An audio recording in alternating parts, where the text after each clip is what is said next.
Joey Logano just said the quiet part out loud, and it's bad news for Connor Zilisch.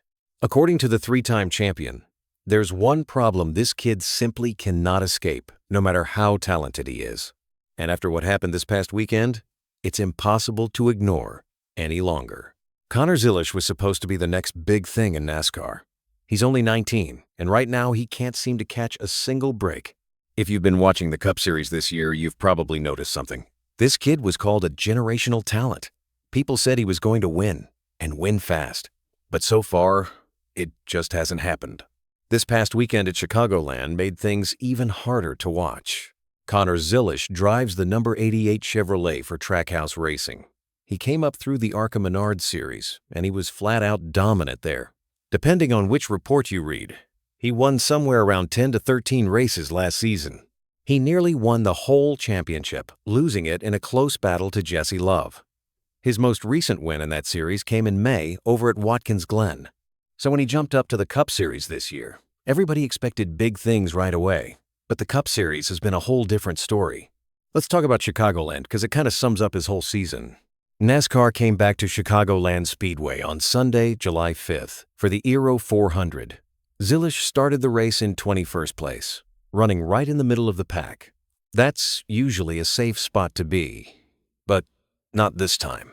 As the field took the green flag and swept through those first turns onto the backstretch, things fell apart in a hurry. Ricky Stenhouse Jr. got squeezed up near the outside wall.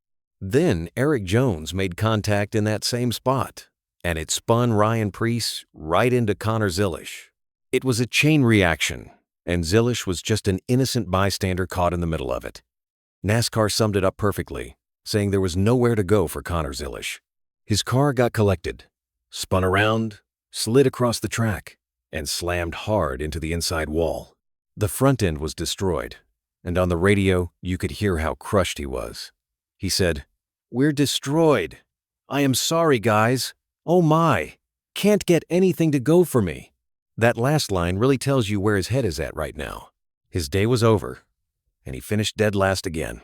And here's the thing. This wasn't a one-time deal. This has been happening over and over. Check out these numbers. In his last 7 races, that number 88 car has been caught up in a wreck 5 times. He's finished 30th, or worse, 9 times this season. He crashed 3 races in a row at Charlotte, Nashville, and Michigan. Then he ran 23rd at Pocono before crashing again and finishing 37th down in San Diego. He came into Chicagoland with an average finish of 27th and 6 DNFs, which just means his race ended early 6 times. Right now, he sits 34th in the standings. That's worse than every single full-time driver except one. Now, the week before all this, there was actually a bright spot at Sonoma. Zilisch finally broke through and grabbed his first top, 1-0 finish, coming home in 7th. Afterward, he sounded so relieved. He said, "It felt good to have a clean run. We needed a day like this to go into next week with something to build on." You could feel the hope in those words. He finally had some momentum. And then, 1 week later, it was all gone on the first lap at Chicagoland. That's got to sting. So here's where it gets interesting. Someone who knows exactly what Connor is going through decided to speak up. And that someone is Joey Logano. Now, if you don't know, Logano is a 3-time Cup Series champion. But he wasn't always a champion. Way back when, he was the exact same kind of hyped-up young driver that Connor is now. On a recent podcast, Logano got real about it. He said he relates to Connor more than almost anyone. Here's how he put it. Connor was dubbed that guy, and he was that in the ARCA Menard series, just like I was when I started over there. Won my 3rd race. Then he explained the trap these young stars fall into. He said, "This whole hype, living up to the hype, get to the Cup level, uh-oh." And that's exactly what happened to me the first 2 years. This wasn't what I was expecting. These guys are really, really good.